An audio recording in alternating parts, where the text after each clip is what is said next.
وبه نستعين على أمور الدنيا والدين. أشهد أن لا إله إلا الله وحده لا شريك له، وأشهد أن محمدا عبده ورسوله.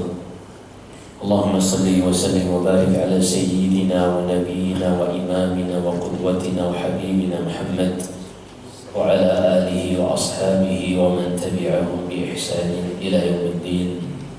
يا أيها الذين آمنوا اتقوا الله حق تقاته ولا تموتن إلا وأنتم مسلمون. أما بعد، jamaah salat subuh yang dirahmati Allah Subhanahu wa taala. Kembali kita lanjutkan pembahasan kitab Tauhid yang merupakan perkara yang paling penting di dalam kehidupan kita, karena keselamatan seorang di dunia dan di akhirat bergantung kepada sejauh mana ia memurnikan tauhid kepada Allah Subhanahu wa taala. Bahkan begitu agung dan mulianya tauhid ini, di dalam hadis Muadz bin Jabal radhiyallahu taala an, Nabi sallallahu alaihi wasallam bersabda, "Man kana akhiru kalamihi min ad-dunya la ilaha illallah dakhala al-jannah." Siapa saja yang ketika ia meninggal ucapan terakhirnya adalah la ilaha illallah, maka dia akan masuk surga. Ini sangat luar biasa. Hanya saja sebagaimana telah kita sebutkan, seorang yang mengucapkan la ilaha illallah di dunia ini terkadang tidak bermanfaat baginya di hari kiamat kelak. Kenapa demikian? Dikarenakan orang yang mengucapkan tersebut dia belum memenuhi secara totalitas 7 syarat dari la ilaha illallah. Karena la ilaha illallah sebuah ibadah sebagaimana halnya salat adalah sebuah ibadah. Ketika ada seorang salat tanpa bersuci, baik itu wudu atau mandi junub, misalnya dia habis buang air dari toilet dan dia langsung salat tanpa bersuci terlebih dahulu, maka kita katakan salatnya tidak sah. Walaupun dia melakukan ucapan dan gerakan sebagaimana layaknya orang salat, ia memulai dengan takbiratul ihram dan diakhiri dengan salam, maka kita katakan salatnya tidak sah. Kenapa demikian? Karena orang tersebut belum memenuhi seluruh syarat sahnya salat. Atau dia hanya memenuhi setelah berwudu, ternyata dia salat maghrib sebelum matahari terbenam, maka ini juga salatnya tidak sah. Atau mungkin dia sudah berwudu lalu menunggu waktu maghrib masuk, tapi ternyata dia salatnya bukan menghadap Masjidil Haram, bukan menghadap Ka'bah, tapi justru kiblatnya menghadap ke Amerika misalnya atau ke Eropa. Maka perhatikan di sini bagaimana suatu ibadah, yaitu salat, tidak sah walaupun seorang sudah melakukan gerakan-gerakan dan ucapan yang ada di dalamnya ketika syarat-syaratnya belum terpenuhi. Allah sebutkan tentang manusia-manusia yang mereka mengucapkan la ilaha illallah, dihukumi muslim ketika di dunia, tapi di akhirat tidak bermanfaat bagi mereka ucapan la ilaha illallah. Kata Allah di dalam surat An-Nisa, innal munafiqina fid darkil asfali minan nari wa lan tajida lahum nasira. Sesungguhnya orang-orang munafik itu mereka berada di neraka yang paling dalam, dan engkau tidak akan pernah mendapati penolong bagi mereka. Dan tidaklah seorang itu dikatakan munafik melainkan dia dahulu mengucapkan la ilaha illallah, menampakkan la ilaha illallah, sehingga dia dihukumi muslim secara hukum lahiriah di dunia. Hanya saja ternyata dia tidak memenuhi syarat-syarat la ilaha illallah. Di antaranya adalah al-ikhlas. Seorang yang mengucapkan la ilaha illallah harus tulus dari dalam hatinya, sementara orang munafik mengucapkannya hanya karena untuk menjaga harta dan nyawanya saja. Poin yang kita ingin sampaikan di sini bahwasanya Tidak setiap orang yang mengklaim mengucapkan la ilaha illallah tanpa menjaga syarat-syaratnya, jauh dari pembatal-pembatalnya, maka la ilaha illallah tidak serta-merta bisa memberikan manfaat bagi seorang. Dan ini Allah sebutkan banyak di dalam Al-Quran, seperti dalam firman-Nya surat Az-Zukhruf, kata Allah Subhanahu wa taala,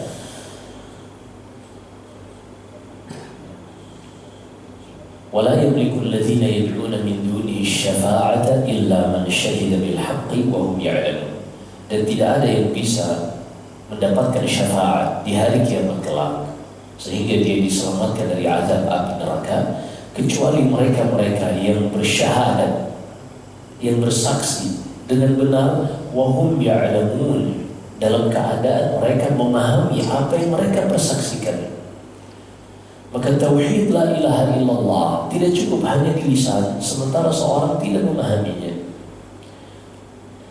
Bahkan di zaman sahabat Nabi sallallahu alaihi wasallam ada di antara mereka yang sudah mengucapkan la ilaha illallah, muslim, berpakaian muslim, hidup bersama Nabi. Tapi ketika amalannya keliru, kedekatannya dengan Nabi atau nasabnya yang bersambung dengan Nabi tidak akan bermanfaat. Di dalam hadis Tariq bin Shihab atau hadis Abu Waqid Al-Laythi radhiyallahu anhu, ia mengatakan ketika perang Hunain ini terjadi di tahun ke-8 Hijriah di bulan Syawal, 1 bulan setelah perang atau penaklukan kota Makkah.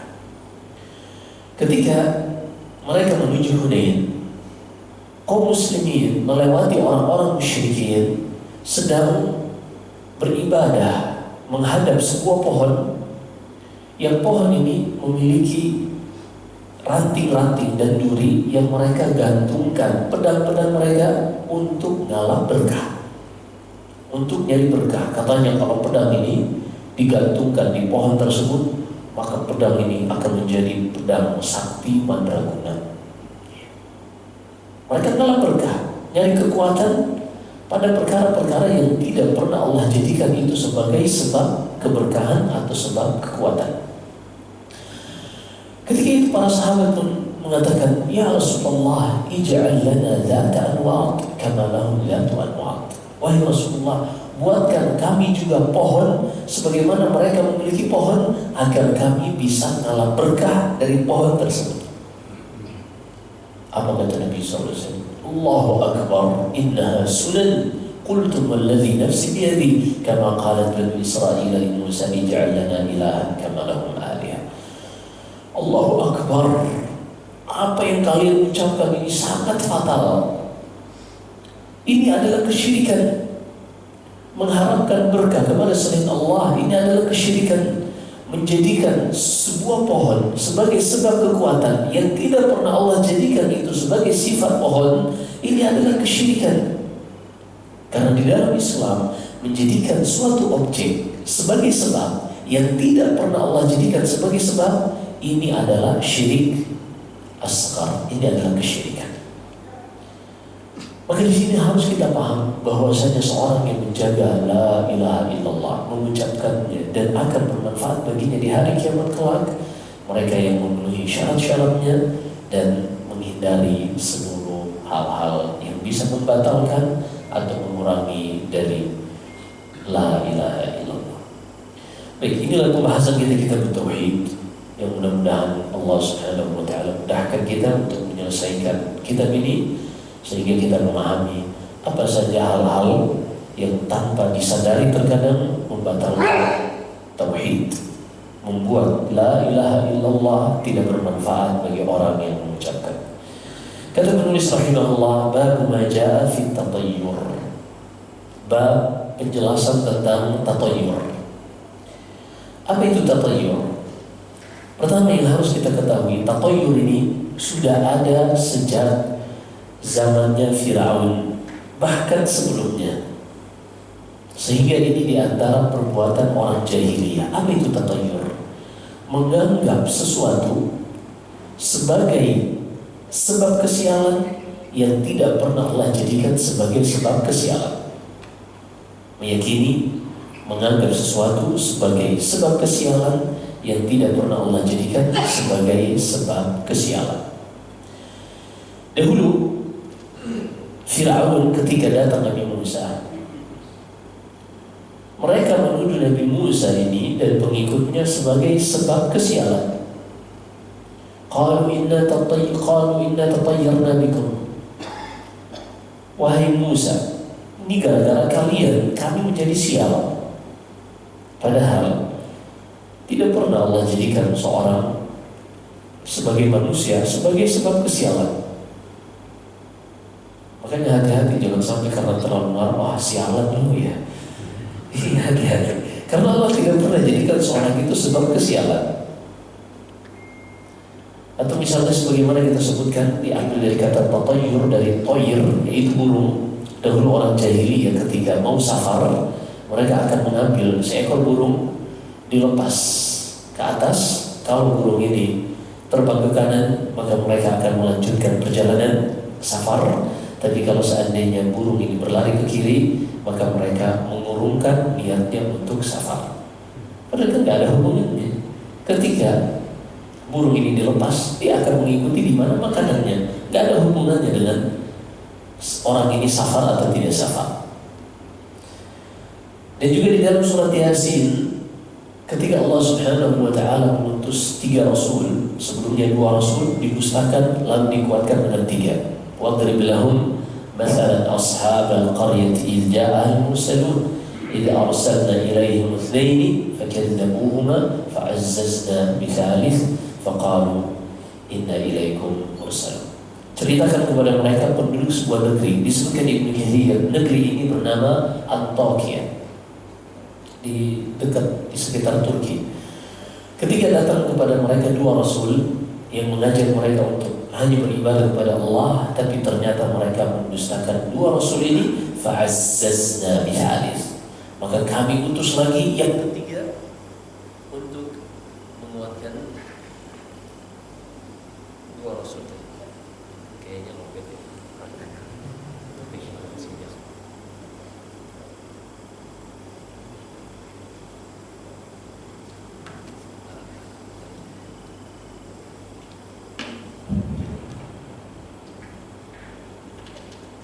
Maka Allah utus Rasul yang ketiga untuk menguatkan 2 Rasul tadi. Apa jawaban kaumnya? Qalu inna tatayyarna bikum la illam tantahu lanarjumannakum wa la yamassannakum minna adzabun alim. Maka kaumnya mengatakan, ini gara-gara kalian kami jadi sial. Kalau kalian tidak berhenti dengan dakwah kalian ini, kami akan melempari kalian dengan batu. Maka ini keyakinan jahiliyah dahulu adalah keyakinan menganggap sesuatu sebagai sebab kesialan. Kemudian beliau membawakan hadis yang pertama setelah 2 ayat sebelumnya tadi. Wa 'an Abi Hurairah radhiyallahu ta'ala anhu, di dalam Sahih Bukhari dan Sahih Muslim dari hadis Abu Hurairah, Nabi sallallahu alaihi wasallam bersabda, la adwa wala tiyara wala hamata wala safar. Tidak boleh ada keyakinan bahwasanya penyakit itu menular dengan sendirinya. Tidak boleh ada keyakinan at-tiyara. At-tiyara asalnya seorang mengambil burung tadi lalu melemparkannya ke atas. Kalau seandainya burungnya ke kanan, dia akan melanjutkan safar. Kalau seandainya ke kiri, dia akan mengurungkan safar. Wala hamata. Dan tidak boleh juga ada keyakinan al-hamah. Jadi kalau ada dahulu zaman jahiliyah, kalau di rumah seorang ada burung hantu yang bunyi, maka mereka akan berkeyakinan, wah ini ada yang meninggal nih dari rumah ini. Atau mungkin akan ada pencurian nih dari rumah ini. Atau mungkin akan ada kebakaran. Ini adalah keyakinan jahiliyah yang sudah diperingatkan oleh Nabi sallallahu alaihi wasallam dan dilarang. Tapi subhanallah, di masyarakat kita justru ini tersebar. Saya sering ceritakan, ada salah satu dari karyawan saya, karena saya di Gunung Salak. Jadi ada satu burung namanya burung wik. Ketika burung ini bunyi, katanya itu berarti di desa ada yang mati. Masalahnya waktu itu kita lagi nanam tomat, itu burung seharian bunyi. Terus dia bilang, Pak, habis dong warga di bawah kalau gitu. Bunyi mulu dari tadi. Saya bunyi tiap hari. Terus coba cek, Pak. Oh, nggak ada Pak Ustadz, yang meninggal nggak ada. Ya emang nggak ada hubungannya burung dengan orang meninggal.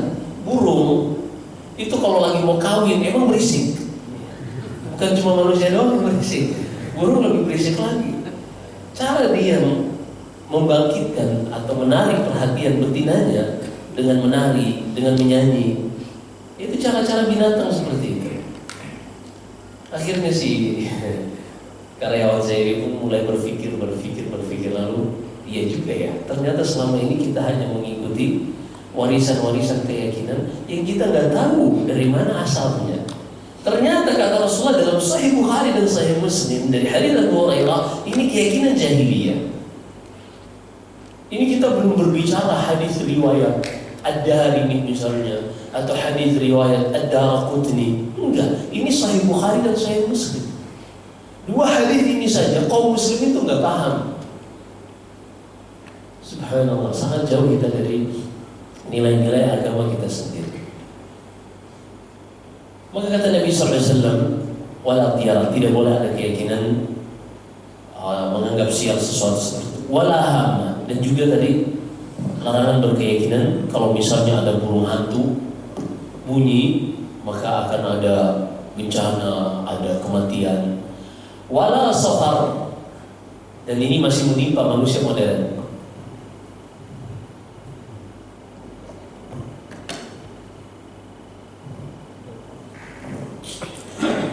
Kata Nabi Sallallahu Alaihi Wasallam, dan tidak boleh ada keyakinan akan sialnya bulan Safar.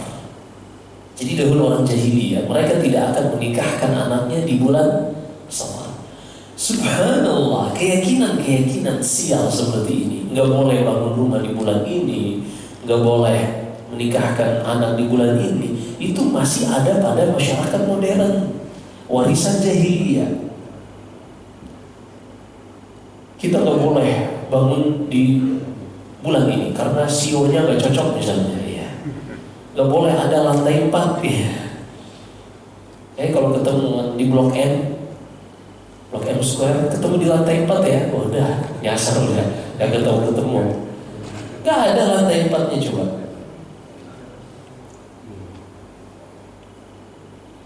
Masih menimpa masyarakat modern.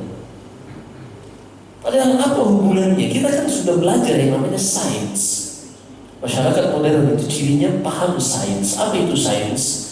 Ilmu yang mempelajari tentang mekanisme kerja suatu objek dari sisi sebab akibat.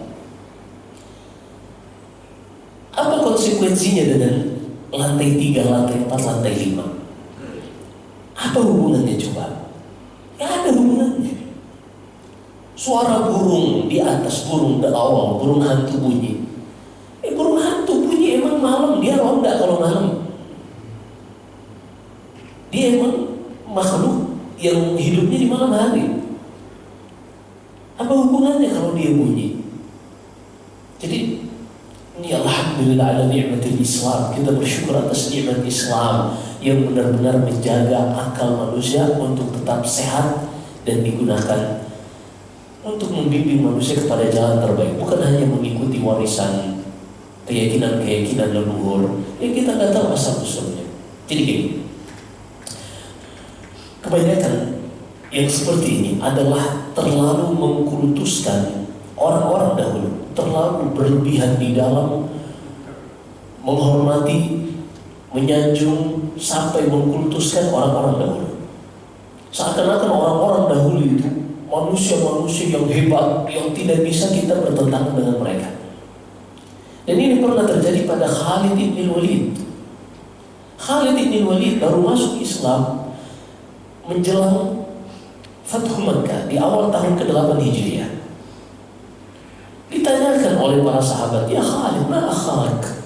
Wahai Khalid bin Walid, ente seorang anak muda dengan akal yang sangat hebat, kok bisa telat masuk Islam? Jadi Khalid bin Walid itu manusia yang Allah ciptakan sangat hebat, pinter, cerdas, sampai win rate-nya, kalau dalam game katanya kalau nggak pernah ada namanya win rate, itu 100%. Nggak pernah kalah dalam peperangan, baik dia dalam barisan orang musyrikin atau dalam barisan kaum muslimin, nggak pernah kalah. Perang Uhud, kita sudah ceritakan, salah satu penyebab kaum muslimin kalah Khalid bin Walid.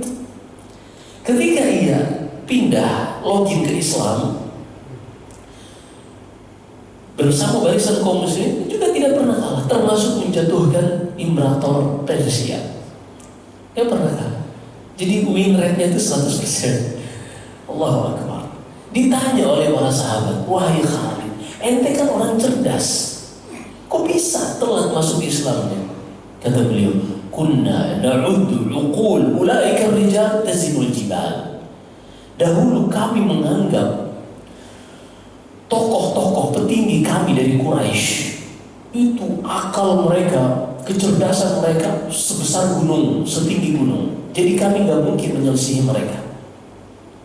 Tapi ketika mereka meninggal pada perang Badar, sebagian pada perang Uhud, falamma sara ilaina, otomatis kami yang tadinya muda-muda menggantikan posisi mereka, dianggap sebagai senior.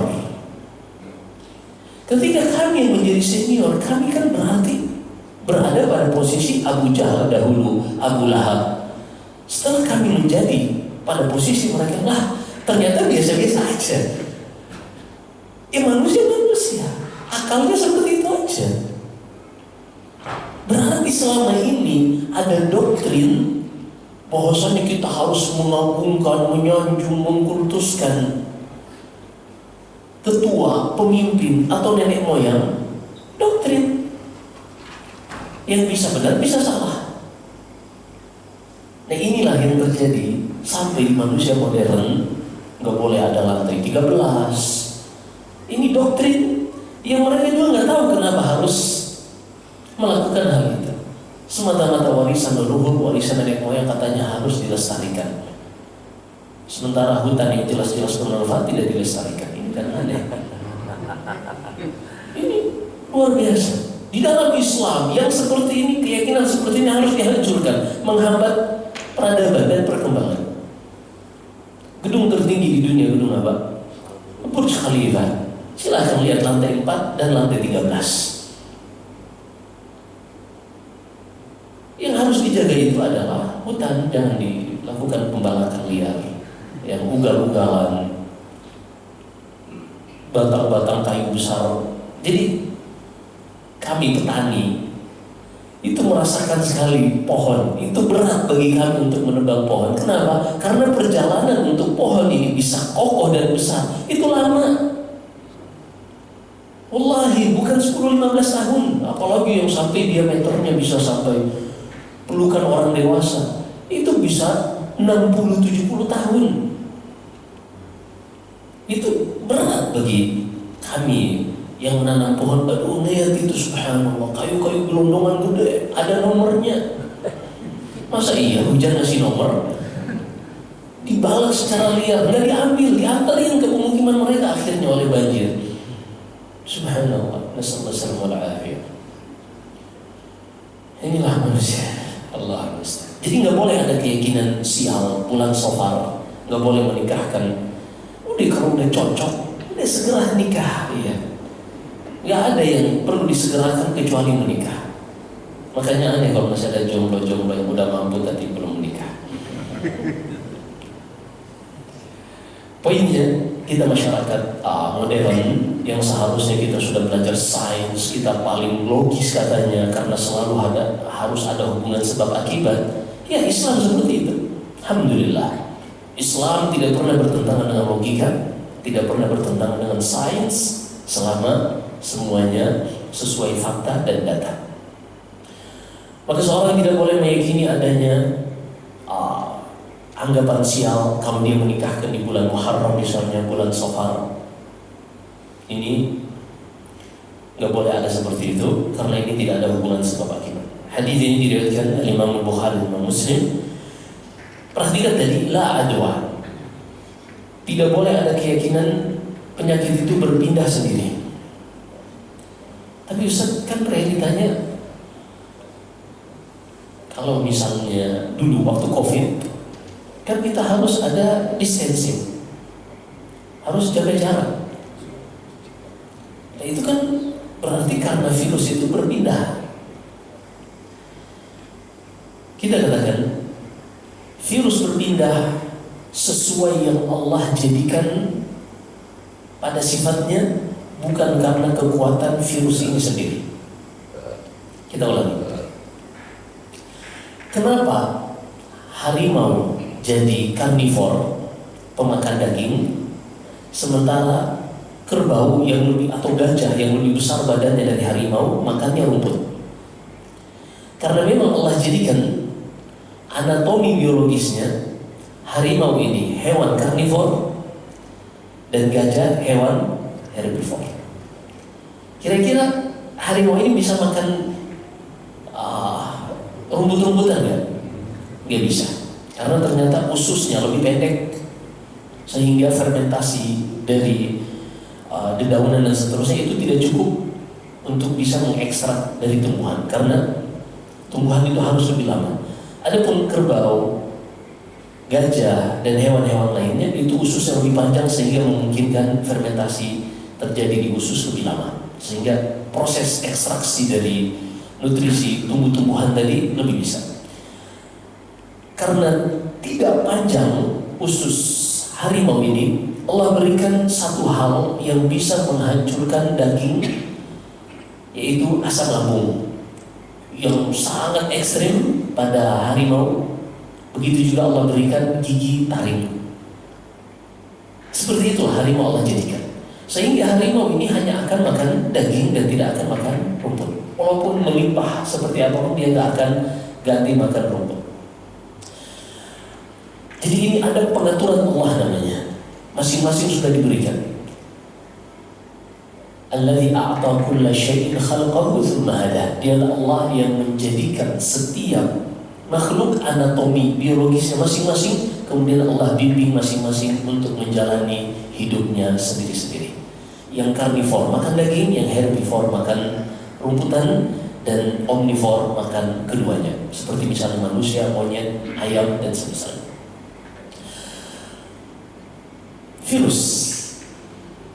Virus ini apakah memiliki daya kekuatan sendiri untuk berpindah, atau dia juga tunduk di bawah pengaturan Allah?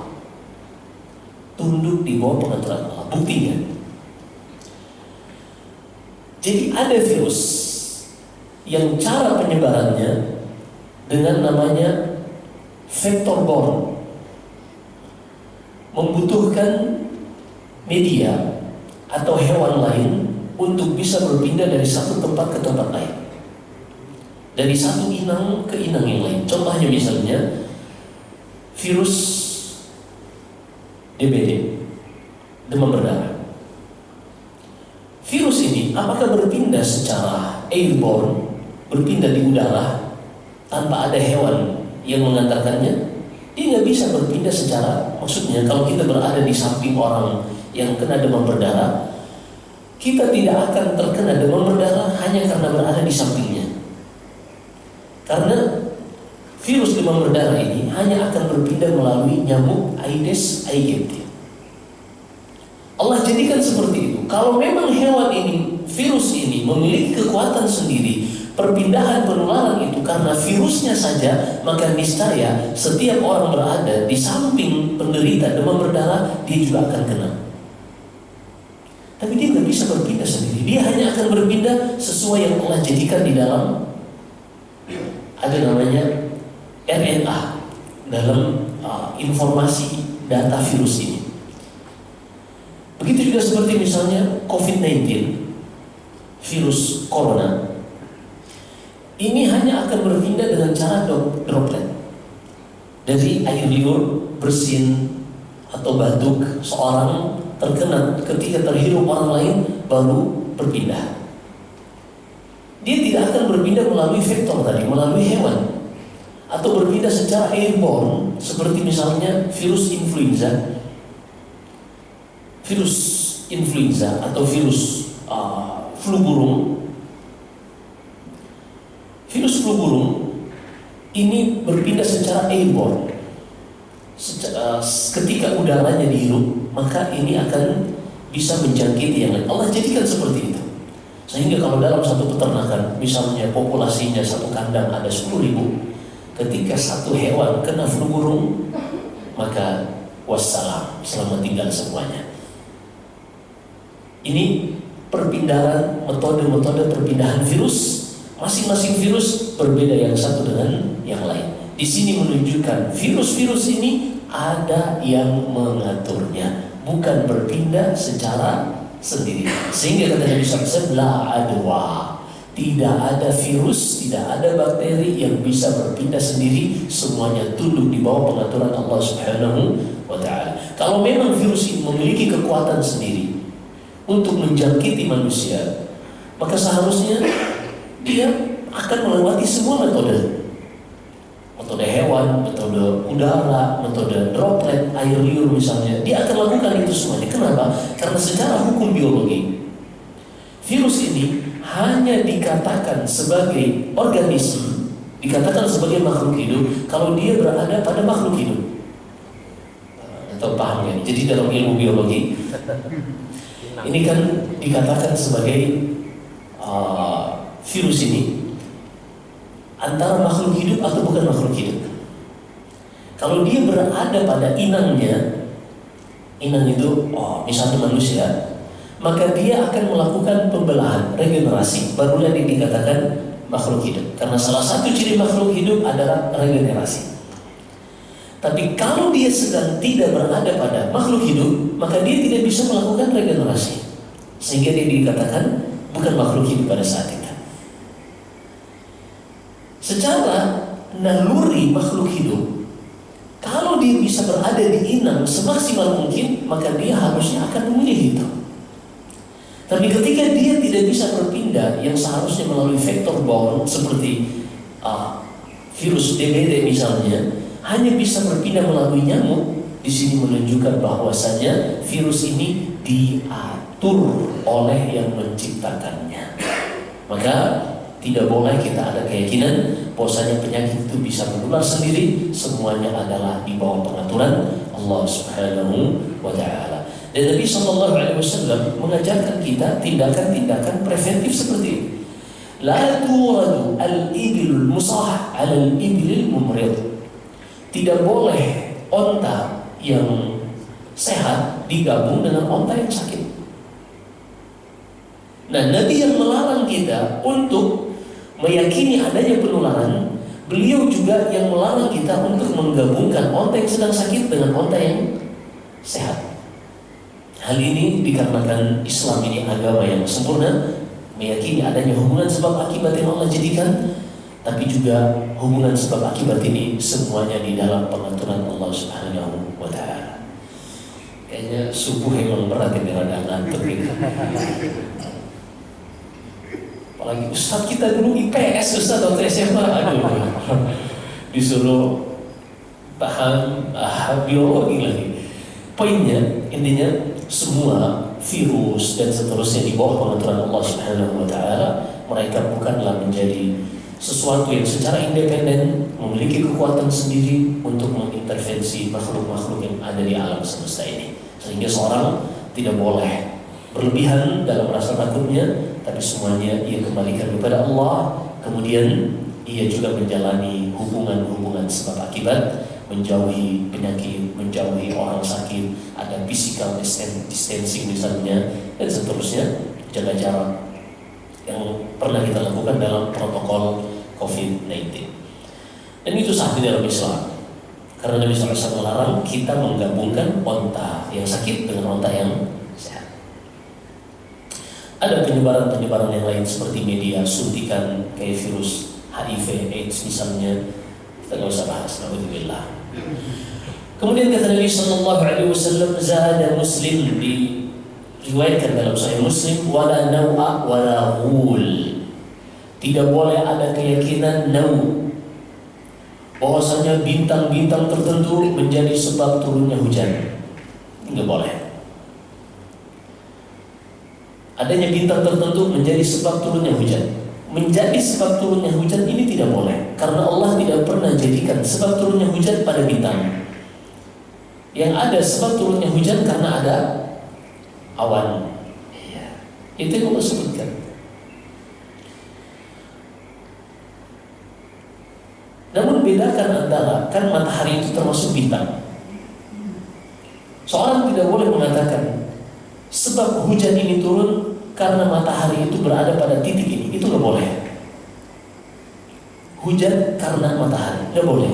Tapi kalau dia mengatakan ketika matahari hujan ini turun biasanya pada saat matahari berada di sini.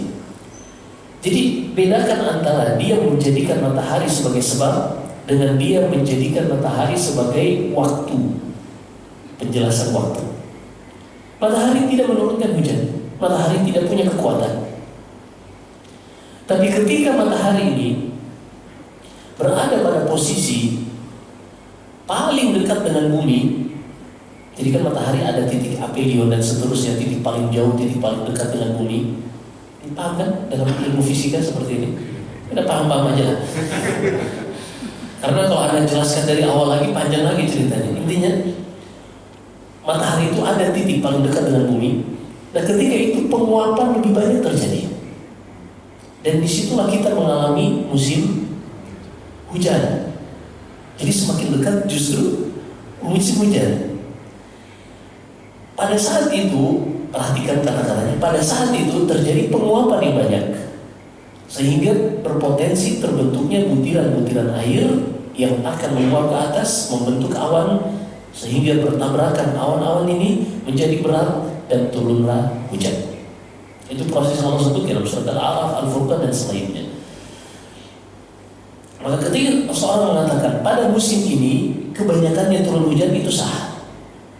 Tapi kalau dia mengatakan hujan ini turun karena bintang, itu tidak sah. Kenapa? Karena Allah tidak pernah jadikan bintang memiliki kekuatan untuk menurunkan hujan. Seperti itu. Walahul, dan tidak boleh ada keyakinan roh bergentayangan.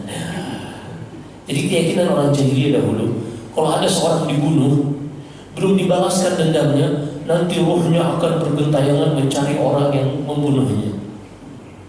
Dibikinlah film-film si manis di Batan Ancol. Oh bukan dulu, film apa dulu deh? Malam satu surau. Hah? Malam satu surau. Malam satu. Itu tua banget berarti. Iya, adalah film-film seperti itu. Dibuatlah. Ini belum dibalaskan dendamnya, maka hantunya gentayangan. Hebat banget hantunya gentayangan. Jadi nggak benar ya. Itu keyakinan jahiliyah yang difilmkan orang-orang modern dia. Ini sangat miris. Ghul ini keyakinan orang jahiliyah dahulu yang kita sebut dengan hantu, yang selalu menakut-nakuti kita. Ada seorang sutradara film horor ini, alhamdulillah udah ngaji. Kita semua tahu filmnya, kayaknya film Jelangkung ya. Dulu sempat di layar lebar ya. Itu dia cerita. Emang itu tergantung skenario dia mau bikin seperti apa gitu. Jadi kita takut di rumah, padahal kan dalam televisi itu atau di bioskop misalnya, kita takutnya sampai overthinking, jangan-jangan kalau kita lagi sendirian jalan tuh kayaknya lagi diikuti dari belakang gitu. Aneh-aneh aja sekarang. Jadi nggak boleh ada keyakinan hantu bergentayangan. Seorang ketika sudah meninggal, rohnya akan berada dalam satu tempat yang bernama alam barzakh bersama jasadnya, berada dalam dimensi kehidupan yang berbeda dengan dimensi kehidupan kita saat ini. Gak nyambung, dimensinya berbeda. Baik, kita ambil selesaikan ini dan setelahnya kita tanya jawab insyaallah. Wallahu a'lam. Dan juga diriwayatkan Imam Bukhari dan Muslim Dari Anas bin Malik, Nabi SAW bersabda, la adu wa la tira wa yu'jibuni al-fa'al, qalu wa al-fa'al, qala al-kalimatu at-tayyibah.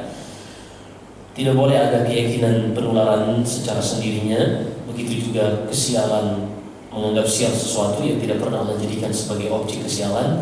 Dan aku sangat senang al-fa'al.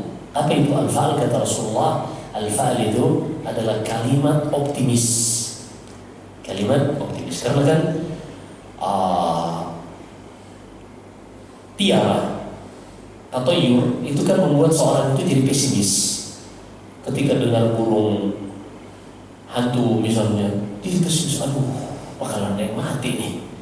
Atau dengerin malam-malam. Jadi ada yang cerita ke saya, belum lama, Ustaz, saya mau cerita, itu di belakang rumah saya sering kuntilanak teriak-teriak, suara kuntilanak. Iya Pak, iya Ustaz, hampir tiap malam di belakang rumah saya. Saya bilang, jadi gini Pak, frekuensi gaib dengan alam nyata itu gak nyambung. Pandangan kita tidak bisa menembus alam gaib. Kita tidak bisa melihat jin. Sebagaimana mata kita tidak bisa melihat jin, telinga juga tidak bisa menerima frekuensi suara dari jin. Jadi kita tuh beda alamnya. Kata Allah dalam surat Al-A'raf, innahu yarakum huwa qabiluhu min haitsu la tarawunahum. Jin itu, iblis bersama tentaranya jin, melihat kalian dari sisi yang tidak bisa kalian melihat mereka. Ini menyebutkan siapa? Allah yang menciptakan manusia, menciptakan jin. Manusia tidak bisa melihat jin, jin bisa melihat manusia. Begitu juga frekuensi bunyi yang ditimbulkan oleh jin nggak akan bisa terdengar oleh manusia, kecuali kalau mereka berubah wujud menjadi manusia. Ini kita pun bisa melihatnya, tapi ada konsekuensi. Kalau kita bunuh dia juga mati. Berubah jadi ular misalnya, dia jadinya kita berantem sama ular. Kalau dia mati, jinnya juga mati. Jadi nggak sembarangan juga jin untuk berubah wujud. Kecuali mungkin dia berubah wujud jadi Superman, ya kan? Kita nggak bisa lawan. Tapi kan dia nggak paham yang gitu-gitu. Intinya, saya bilang, Pak, jadi gini Pak, kalau kita mendengar suara-suara yang aneh, kita searching dulu, kita googling dulu pada perkara yang real, bukan gaib. Apakah ada yang suaranya seperti itu? Ternyata suara kuntilanak malam-malam itu suara luwak. Apa namanya? Musang. Pernah dengar suara musang? Nah ini nih, ada suara musang, suara kuntilanak, ketawa. Afri paling tahu ketawanya mana? Suara kuntilanak. Jadi kita screening dulu nih, kira-kira apa yang paling mungkin gitu lah. Nanti kalau sudah tidak ada yang mungkin, baru kita berbicara dimensi yang lain. Tapi kalau masih mungkin, ya sudah, itu dulu yang kita gunakan. Jangan terlalu berlebihan menakut-nakuti diri sendiri. Oh bukan Ustaz, fix itu kuntilanak. Anak tanya, ente lihat? Enggak. Ya udah. Selama ente nggak lihat, berarti nggak ada bukti yang bisa dijadikan sebagai data otentik. Nah ini kita tuh berpikir kayak gitu. Jangan dikit-dikit takut, dikit-dikit kuntilanak. Kasian juga dia disalahin mulu soalnya. Allah musta'an. La ilaha illallah. Atau misalnya tiba-tiba pintu tertutup, cari dulu ada ventilasi nggak? Mungkin ada angin tiba-tiba, ya kan? Jadi kita tuh berusaha cari yang realnya dulu, jangan dikit-dikit. Wah di sini auranya sangat berasa. Ambil botol, masukin dalam botol, ya kan? Pernah nggak nonton usia-usia gini kayaknya pemburu hantu bukan asing nih kayaknya. Diarahkan, itu ada di titik situ, ayo ambil botol. Itu pembodohan publik yang terang-terangan coba. Dia nggak bisa lihat jin. Kita lebih dikibulin lagi. Maksudnya kan, ini mending anda petani, anda ternak yang namanya bakteri. Bakteri itu kan mikroorganisme, makhluk hidup yang ukurannya mikro, yang hanya bisa dilihat menggunakan mikroskop. Tapi anda yakin, anda ternak bakteri, namanya bakteri lactobacillus yang menghasilkan asam laktat. Dari mana? Karena bakteri ini kalau kita fermentasi susu akan muncul bakteri tersebut dalam kondisi anaerob, tanpa udara, tanpa oksigen. Saya yakin mending itu, lebih diyakini, bisa dicek pakai mikroskop daripada meyakini kuntil anak, suster ngesot, pocong, sindur bolong, cacat semua. Itu ulah sutradara Indonesia menggambarkan para jin-jin ini difabel semua.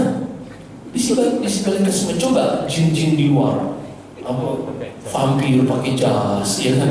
Keren coba. Jadi nggak ada harga dirinya nih setan-setan di Indonesia. Cacat semua, tapi di luar negeri pakai jas, minum anggur merah, di samping ada taringnya. Di Cina lebih keren juga kerajaan vampir, ya, pakai jubah kerajaan. Kita kasihan banget. Allahu Akbar. Jadi intinya kalau kita tuh kalau melihat jin-jin tadi dibantu, bukan kita takut, kasihan. Yang pocong dia bisa jalan normal, suster ngesot digendong kalau perlu diantarin.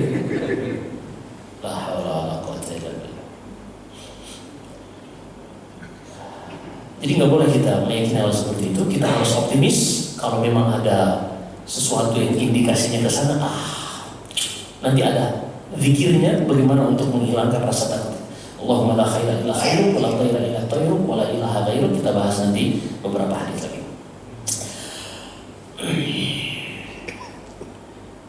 Kemudian di dalam Sunan Abu Dawud dari Uqbah bin Amir radhiyallahu taala an, Nabi sallallahu alaihi wasallam ketika disebutkan tentang at-tiyarah, anggapan sial terhadap suatu objek, maka Nabi sallallahu alaihi wasallam mengatakan ahsanuha al-fa'al wa la taruddu musliman. Fa'idha ra'a ahadukum ma yakrah falyaqul. Jika seorang melihat hal-hal yang sifatnya seperti tadi, yang seakan-akan mendatangkan kesialan, maka ucapkanlah Allahumma la ya'ti bil hasanati illa ant, wa la yadfa'u sayyi'ati illa ant, wa la hawla wa la quwwata illa bik. Ya Allah, tidak ada yang bisa mendatangkan kebaikan kecuali Engkau, tidak ada yang bisa menghindarkan keburukan kecuali Engkau, dan tidak ada kekuatan, daya dan upaya kecuali darimu. Allahumma la ya'ti bil hasanati illa ant, wa la yadfa'u sayyi'ati illa ant, wa la hawla wa la quwwata illa bik. Atau kalau kita dengarkan ada yang aneh-aneh, tiba-tiba suara kik kik kik kik kik, iya, langsung aja la hawla wa la quwwata illa billah, atau a'udzu billahi minasyaitonir rajim, atau bismillahilladzi la yadurru ma'a ismihi syai'un fil ardi wala fis sama, atau a'udzu bikalimatillahi tammati min syarri ma khalaq. Baca zikir-zikir seperti ini. Terakhir Nabi sallallahu alaihi wasallam mengatakan man raddathu tiyarah an hajatihi faqad asyrak. Siapa saja yang mengurungkan niatnya dari sesuatu yang sudah ia rencanakan karena anggapan sial tadi, maka dia telah melakukan kesyirikan. Artinya dia mau safar, tiba-tiba kejatuhan cicak. Waduh, dia mau safar nih, kejatuhan cicak. Waduh, kayaknya padahal cicak di atas lagi berantem, lagi MMA di atas cicaknya. Ini nggak nyambung. Udah jalan-jalan aja. Cicak mah hidupnya sendiri, nggak ada hubungannya dengan hidup kita. Atau burung tiba-tiba. Maka kata Nabi SAW, siapa yang mengurungkan niatnya dari sesuatu yang dia ingin lakukan karena anggapan sial tadi, maka dia telah terjatuh kepada kesyirikan. Alhamdulillah. Maka kalau seorang misalnya kejatuhan cicak, waduh, apa nih? Hendaknya dia segera mengucapkan Allahumma la khaira illa khairuk, wa la tayra illa tayruk, wa la ilaha ghairuk. Ya Allah, tidak ada kebaikan kecuali darimu, dan tidak ada kesialan kecuali darimu, dan tidak ada yang berhak diibadahi kecuali Engkau. Jadi ini zikirnya kita hafal. Mudah-mudahan ini menjadi pegangan dan oleh kita hari ini. Allahumma la khaira illa khairuk, wa la tayra illa tayruk, wa la ilaha ghairuk. Ini zikir kalau kita mendapati hal-hal yang seakan-akan seperti itu, Maka kita baca zikir ini, kita hilangkan keraguan-keraguan yang dibisikkan oleh syaitan di dalam hati kita. Ini yang bisa kita sampaikan dari bab ini. Wallahu a'lam. Silakan. Baik, hadirin yang dirahmati Allah Subhanahu wa taala, sudah kita dengarkan atau kajian pada kesempatan hari ini tentang hal-hal yang membatalkan kalimat tauhid, di antaranya adalah percaya dengan tatoyur, keyakinan sial dan sebagainya. Oleh karena itu barangkali ada yang perlu ditanyakan atau misalkan kekurangan pahaman dalam hal ini, mungkin bisa dipertanyakan. Namun demikian, sebelum jemaah sekalian bertanya, sedikit tanya Ustaz tentang keterangan dari jin, bahwasanya jin tidak bisa melihat, tidak bisa terlihat atau tidak bisa dilihat atau tidak bisa menggoda manusia karena beda alam, beda frekuensi. Tapi saya pernah dengar cerita keterangan bahwa Nabi Muhammad pernah menangkap jin, kemudian karena dia menggoda, hampir dia mengikat dan mau diikat di tanah lapang di tiang masjid Nabawi. Nah, itu maksudnya gimana sih? Nah, hadis ini disebutkan dalam Sahih Bukhari ketika Nabi SAW sedang salat malam, datang diganggu oleh salah satu jin, dicekik lehernya oleh Rasulullah SAW sampai mengalir air liurnya, dan Rasulullah merasakan dingin air liur dari jin ini.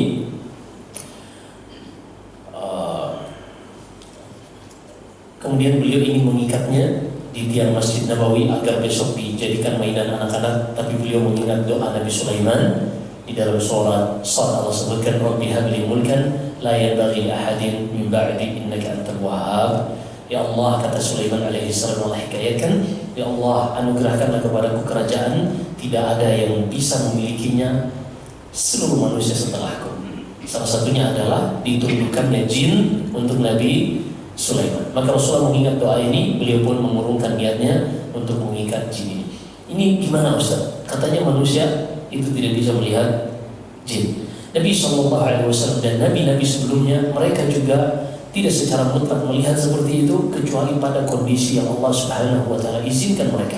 Ini Allah sebutkan di akhir surat Al-Jin, di akhir-akhir surat Al-Jin, di 3 ayat terakhir paling bawah sebelah kiri, kata Allah Subhanahu wa taala, Alimul ghaibi fala yudhiru ala ghaibihi ahada illa man irtada min rasulin fa innahu yasluku min baini yadayhi wa min khalfihi rasada. Allah dialah satu-satunya yang mengetahui perkara gaib, dan dia tidak menampakkan yang gaib ini kepada siapapun kecuali kepada rasul-rasulnya sekadar yang dengannya Allah menguatkan rasul-rasulnya ini, yang disebut dengan mukjizat. Yang sekadar Allah menguatkan rasul-rasul ini, sehingga Nabi Musa bisa membelah lautan yang tidak bisa dilakukan oleh manusia biasa. Nabi Musa bisa melemparkan tongkatnya menjadi ular yang tidak bisa dilakukan manusia biasa. Tapi apakah setiap saat Nabi Musa bisa melemparkan tongkat tersebut? Nggak bisa.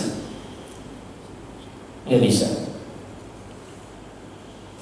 Buktinya di dalam surat Asy-Syu'ara, surat para penyair, kata Allah Subhanahu wa taala, "Falamma tara al-jam'an qala ashabu Musa inna lamudrakun." Jadi Bani Israel bersama Nabi Musa berlari dari kejaran Firaun sampai langkah kaki mereka terhenti oleh Laut Merah. Jadi seberang Firaun terus mengejar. Akhirnya pengikut Nabi Musa mengatakan, udah deh, kelar, kita habis, kita udah gak bisa lari lagi. Apa kata Nabi Musa? Qala kalla inna ma'i rabbi sayahdin. Jangan takut, Allah selalu bersamaku, dia akan membimbingku. Barulah kata Allah, fa'auhayna ila Musa an yadrib bi'asaka al-bahr. Barulah setelah itu kami wahyukan kepada Musa, pukulkan tongkatmu. Jadi Nabi Musa nggak tahu kalau tongkat itu bisa membelah lautan. Seharusnya kalau memang dia tahu sejak awal, ketika umatnya takut, waduh bahaya, kita ini udah dikepung sama Firaun, tenang. Tapi dia, atau mungkin tenang, simsalabi misalnya, na'udzubillah. Enggak. Nabi Musa itu nggak tahu apa yang akan dilakukan oleh tongkatnya. Begitu juga dalam surat Taha, fa'awjasa fi nafsihi khifatan Musa. Ketika menghadapi tukang sihir, itu jumlah tukang sihir 70.000, masing-masing punya tongkat dan tali. Kata Ibn Abbas yang disebutkan Ibn Katsir dalam tafsirnya, mereka pun melemparkan tongkat dan talinya ini, sehingga jumlah ularnya pada saat itu 140.000. Semua orang takut, tidak terkecuali Nabi Musa. Kata Allah, fa'awjasa fi nafsihi khifatan Musa. Nabi Musa pun takut. Qulna la takhaf, innaka antal a'la, wa alqi ma fi yaminika talqaf ma sana'u, innama sana'u kaydu sa'id. Jangan takut wahai Musa, engkau yang menang, lemparkan tongkatmu. Baru dilemparkan tongkatnya oleh Nabi Musa. Sebelumnya dia nggak tahu apa yang akan terjadi dengan tongkatnya. Jadi begitulah para nabi dan para rasul, Allah berikan kekuatan pada kondisi-kondisi tertentu, mukjizat, dengannya Allah menguatkan para nabi dan rasul. Bismillah. Ustaz, apa saja 7 syarat la ilaha illallah yang perlu kami ketahui? Baik, kita sebutkan secara ringkas. Disebutkan Syekh Hafidz bin Ahmad Al-Hakami dalam kitabnya Manzuma Sulamil Usul Ilmi Usul. Kata beliau, وبشروط 7 قد قيدت بذا وفي نصوص الوحي حقا وردت فإنه لم ينتفع قائلها بالنطق إلا حيث يستكملها العلم واليقين والقبول والانقياد فدر ما أقول والصدق والإخلاص والمحبة وفقك الله لما أحب. Ada 7. Yang pertama, al-ilmu. Seorang tidak hanya sekadar mengucapkan la ilaha illallah seperti burung beo misalnya, tapi dia mengucapkannya dan dia memahami makna dan konsekuensinya. Kemudian yang kedua, dia meyakini ketika mengucapkan la ilaha illallah keyakinan yang mantap dalam hati yang menghilangkan keraguan. Ini kita sebutkan secara ringkas saja.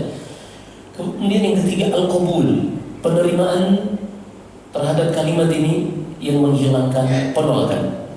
Kemudian yang keempat, al-inqiyad, ketundukan di dalam melaksanakan konsekuensi dari la ilaha illallah. Maka seorang yang benar ucapan la ilaha illallahnya, dia tidak akan pernah meninggalkan salat. Seorang yang benar pengucapan la ilaha illallahnya, dia akan berbakti kepada kedua orang tuanya. Dia akan baik sama tetangganya, baik sama temannya. Ini semua konsekuensi dari la ilaha illallah. As-sidq, kemudian yang kelima adalah kejujuran yang menghilangkan kedustaan di dalam mengucapkan la ilaha illallah. Karena orang munafik, mereka mengucapkan la ilaha illallah dan hanya di lisan, yukhadi'una Allah walladzina amanu. Mereka menipu Allah dan orang-orang beriman. Kemudian yang ke-6, al-ikhlas. Ucapan yang murni.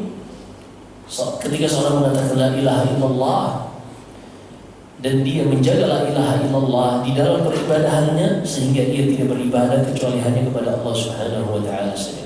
Kemudian yang ke-7 terakhir, al-mahabbah. Ia mencintai kalimat tersebut yang menghilangkan kebencian terhadap kalimat la ilaha illallah. Sallallahu alaikum ya Ustaz wa ahsanalaikum. Apakah termasuk tatayyur jika membatalkan niat akan safar karena perasaan tidak enak? Apa nih? Tensi lagi naik? Iya. Asam urat kambuh? Gula darah error? Ya mungkin saja. Intinya ketika hal-hal yang logis, bukan pada keyakinan-keyakinan yang membuat seorang itu mengurungkan safarnya, seperti warisan-warisan jahiliyah yang kita sebutkan tadi, sah-sah saja. Misalnya, aduh lagi nggak enak nih, lagi nggak. Tapi kalau misalnya hanya karena overthinking, misalnya rasa takut yang berlebihan, ini juga nggak boleh. Ini nggak boleh.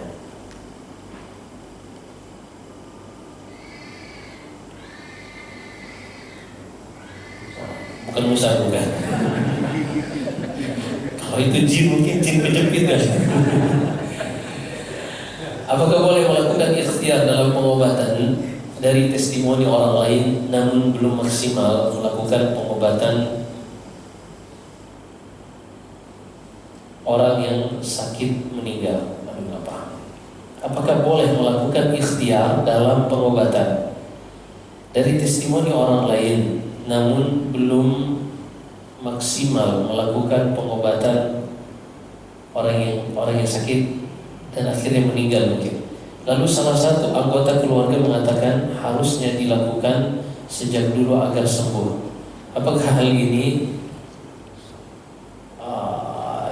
Apakah hal demikian juga bagian dari tatayur? Ya, jadi maksudnya ada pengobatan alternatif ataupun medis, telat mungkin, akhirnya meninggal. Terus ada yang bilang, tuh kan coba dari dulu. Ya. Ini disebutkan dalam Sahih Muslim. Ini bukan tatayur, walaupun ini adalah sesuatu yang menjadi pintu masuknya syaitan. Kata Nabi SAW, ihris ala ma yanfa'uk wasta'in wa la ta'jiz wasta'in billah fa inna asabaka syai' fala taqulanna law anni fa'altu kadza lakana kadza. Selalulah bersemangat di dalam melakukan hal-hal positif, jangan pernah putus asa dan pesimis. Minta tolong kepada Allah. Kalau seandainya engkau sudah maksimal di dalam berikhtiar, tapi ternyata ditimpa sesuatu yang tidak sesuai keinginan kita, janganlah engkau mengucapkan, aduh, coba tadi kita pilih yang ini, coba tadi kita melakukan itu. Jangan, percuma. Udah terjadi juga, udah lewat. Karena pintu, kalau seandainya inilah yang membuka jalan bagi syaitan. Akan tetapi ucapkanlah qadarullah wa ma syaa fa'al. Katakanlah qadarullah, ini sudah menjadi takdir ketetapan Allah, dan apa saja yang sudah Allah takdirkan pasti akan terjadi. Nah, Allah. Baik, hadirin yang dirahmati Allah Subhanahu wa taala. Ada lagi? Silakan Pak Jamil. Tolong tadi ulang lagi tadi 7 poinnya Ustaz saya. Oh baik. Baik, 7 poin. Yang pertama, ilmu yang menghilangkan kejahilan. Yang kedua, keyakinan yang menghilangkan keraguan. Yang ketiga, al-qabul, penerimaan yang menghilangkan penolakan.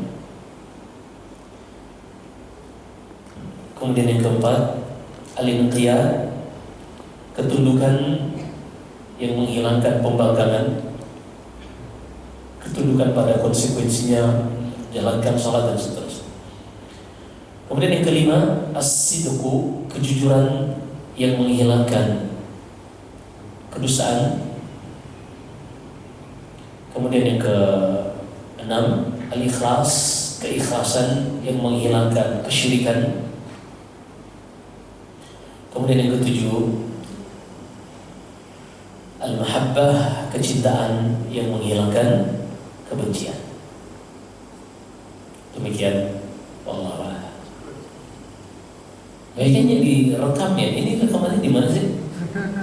Disiarkan apa koleksi pribadi? Koleksi pribadi. Oke, baik, ada yang lain? Pertanyaan? Silakan.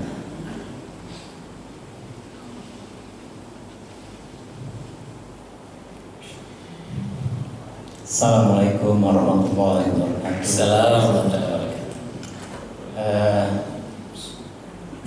Berkenaan dengan tadi yang disampaikan, yaitu manusia dan jin itu berbeda dimensi. Yang tadi menindaklanjuti suatu pertanyaan dari ini berkenaan dengan yang jomblo nggak kawin-kawin itu tadi Pak Ustaz. Jin apa jomblo nih Pak? Jadinya jomblo nggak tahu ya. Iya. Ya, saya juga sering mengalami bahwa ada beberapa putra-putri yang memang diinginkan oleh orang tuanya untuk segera menikah sampai usia yang sudah cukup lanjut, tetapi juga belum mendapatkan jodoh. Tentu itu juga qadarullah, takdir Allah bahwa belum diberikan suatu jodohnya, meskipun secara fisik dan finansial itu mencukupi untuk bisa mendapatkan jodoh. Tapi nyatanya tidak mendapatkan, meskipun yang bersangkutan juga sudah berusaha mempunyai suatu community yang cukup luas, bersilaturahmi banyak dengan teman, tapi kok masih juga belum. Sehingga dari orang tuanya itu ada suatu kepercayaan, mungkinkah ini disenangi oleh jin, sehingga dihalangi untuk jodohnya untuk dia berpasangan, sehingga punya niatan dimana kalau diruqyah aja, ya tentu ruqyah itu ya tentu bantuan orang, ataupun yang paling baik adalah ruqyah secara sendiri. Ya, menurut Ustaz gimana mengenai hal ini? Apakah memang ada suatu kepercayaan seperti itu sehingga membuka sesuatu peluang atau kesempatannya untuk bisa berjodoh. Jadi judul programnya Rukia Jomblo, Pak. Terima kasih Pak. Baik. Assalamualaikum warahmatullahi wabarakatuh. Ternyata bukan kuntilanak doang yang disalahin ya, jin mulu yang disalahin ya. Baik, keyakinan bahwasanya dia disenangi oleh jin. Dari mana dia tahu jin senang? Ganteng kagak, iya kan? Dari mana dia tahu jin senang? Misalnya itu. Ini keyakinan yang tidak boleh tersebar. Karena ketika menisbatkan jin senang, ini menisbatkan sesuatu pada perkara gaib. Dan jadi di antara sebab kesyirikan yang banyak terjadi dua hal. Yang pertama, iddia ilmil ghaib, yang kedua ja'alul syai'i sababan ma laysa bisabab. Yang pertama adalah menerka-nerka perkara gaib. Ini sebab banyaknya kesyirikan. Yang kedua adalah menjadikan sesuatu sebagai sebab yang bukan sebab. Maka menerka-nerka perkara gaib ini hukumnya haram. Haram. Jadi mengatakan jin suka sama dia, alhamdulillah tuh jinnya nggak bisa, suaranya nggak kedengeran sama kita. Kalau dia boro-boro suka sama dia, amit-amit. Intinya nggak boleh menisbatkan sesuatu pada perkara gaib yang tidak ada dasarnya dari Al-Quran atau Sunnah Nabi SAW. Adapun mau diruqyah, ruqyah sah-sah saja sebenarnya kalau dia mau ruqyah, karena mungkin bisa saja ada gangguan dan selainnya. Tapi untuk menisbatkan gangguan ini pun juga harus ada dasarnya. Intinya seorang harus paham bahwasanya standar kesuksesan hidup di dunia ini bukan hanya pada punya pasangan atau punya istri. Ini kan masalahnya kita menormalisasi sebuah standar. Seakan-akan seorang itu kalau udah usia 25, 27, apalagi 30 belum menikah, maka dialah manusia paling tersiksa hidupnya di dunia ini. Kan itu standar kita. Padahal enggak juga. Banyak kok orang-orang yang mungkin mereka karena satu faktor dan lain hal, misalnya mereka belum menikah, mereka hidup bahagia. Seperti Syekhul Islam Ibnu Taimiyah rahimahullah, sampai meninggal beliau tidak pernah menikah. Al-Imam Nawawi yang karya-karyanya tersebar dan mengisi masjid-masjid kaum muslimin, sampai meninggal tidak pernah menikah. Apakah kita katakan mereka adalah manusia-manusia paling tersiksa di dunia? Enggak. Hanya saja kita, masyarakat ini memiliki standar-standar sosial yang kita normalisasi, seakan-akan seorang itu kalau dia belum menikah maka dialah makhluk yang paling tersiksa hidupnya. Enggak juga. Coba tanya Ilham ya, dan tersiksa kok? Ya, fine-fine aja gitu. Nah, jadi di sini lebih kepada standar kita, sehingga kalau udah lebaran itu jomblo paling mumpet tuh. Udah lebaran ketemu, udah nggak mau ketemu dah, mending gak datang daripada kecewa ya. Kapan nikah? Aduh. Intinya, tapi nggak apa-apa. Mungkin mereka belum dapat yang tepat aja. Tapi sebenarnya gampang kok. Jomblo zaman sekarang itu gampang. Satu syaratnya, cukup downgrade ya. Speknya jangan tinggi-tinggi. Udah kelar. Kenapa? Demi Allah, itu akhwat-akhwat, perempuan-perempuan yang minta tolong untuk dicarikan suami mungkin bisa 7 kali lipat dari ikhwan yang minta dicarikan istri. Itu banyak banget. Tanya aja di biro-biro jodoh. Itu stok akhwat sangat-sangat banyak kalau kita tidak katakan melimpah. Kenapa enggak? Ini ikhwan gak dapat. Itu dia tadi masalahnya. Udah downgrade aja dah. Udah kelar udah. Turunkan speknya. Insya Allah besok bisa nikah. Ini serius. Yang perempuan juga kayak gitu. Ada kemarin yang nanya, Ustaz, aneh udah ta'aruf terus gak jadi-jadi. Gampang, turunkan speknya. Jangan tinggi-tinggi. Karena banyak saingan. Banyak saingan nih, misalnya jomblo-jomblo, wah saingannya susah. Bapak-bapak pada kaya-kaya, duitnya banyak. Perempuan tuh lebih mudah nyari suami, laki-laki yang susah, ya. Jadi jangan jual mahal. Kita nih laki-laki nih, kalau sama perempuan, kalau dia udah punya suami, udah kalau nggak bisa, iya kan? Tapi kalau perempuan jomblo, Lihat bapak-bapak punya istri kan masih ada 3 stoknya dia. Ada swap, Ini pasti ada kita swap. bicara realistis aja nih. Jadi susah laki-laki jomblo saingannya sama bapak-bapak yang udah punya gaji, udah mapan, udah settle hidupnya. Berat, udah dompet aja udah, yang penting bisa nikah, punya anak, hidup, taat, mati, masuk surga insya Allah, selesai urusan. Iya, jangan susah-susah hidup mah. Begitu juga perempuan jangan susah-susah karena saingan juga banyak ya. Ini nggak kalau pasti. Baik, Allah alam. Jadi nggak boleh keyakinan tadi disukai oleh jin dan seterusnya. Ini atasnya juga jinnya kita tuduh hal-hal yang tidak mereka lakukan. Wallahu a'lam.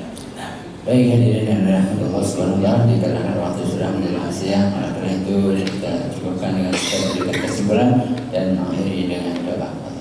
Nah, Islam mengajarkan kita tentang hal-hal yang logis dan salah satu dari 5 tujuan diturunkannya syariat Islam adalah hifdzul aql, untuk menjaga akal manusia. Meyakini sesuatu sebagai sebab yang bukan sebagai sebab ini mematikan akal sehat.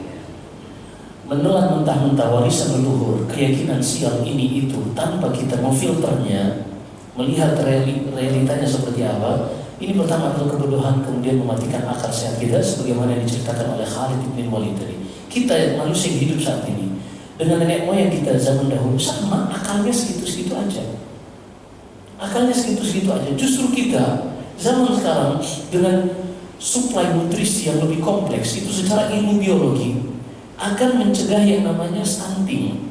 Stunting ini banyak efeknya. Kekurangan gizi itu menyebabkan seorang pertumbuhan sel-sel di dalam otaknya itu menjadi lebih sedikit. Kalau jumlah sel lebih sedikit, maka jumlah kemampuan menyimpan data lebih sedikit.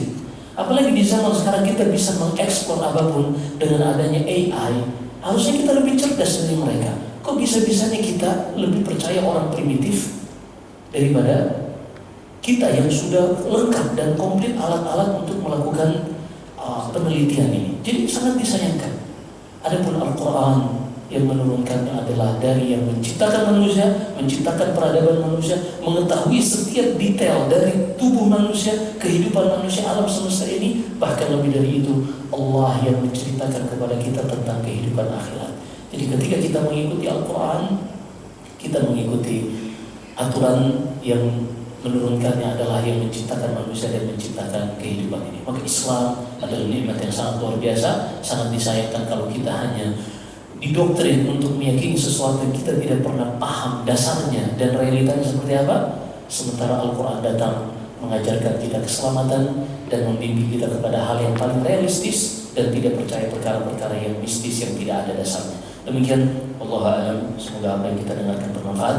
Jika ada benarnya semata-mata dari Allah Subhanahu wa taala, jika ada kesalahan dan kekurangan dari saya, wa astaghfirullah li wa lakum. Sallallahu alaihi wa sallam nabiyina Muhammad. Subhanakallah wa bihamdik, asyhadu an la ilaha illa anta, astaghfiruka wa atubu ilaik. Wassalamualaikum warahmatullahi wabarakatuh. Waalaikumsalam warahmatullahi wabarakatuh. Terima kasih terima kasih kepada jemaah sekalian yang sudah mengikuti kajian pada pagi hari ini. Semoga bermanfaat untuk kita semuanya. Saya sebagai pembicara barangkali ada kesalahan dan keilapan dalam membantu acara ini.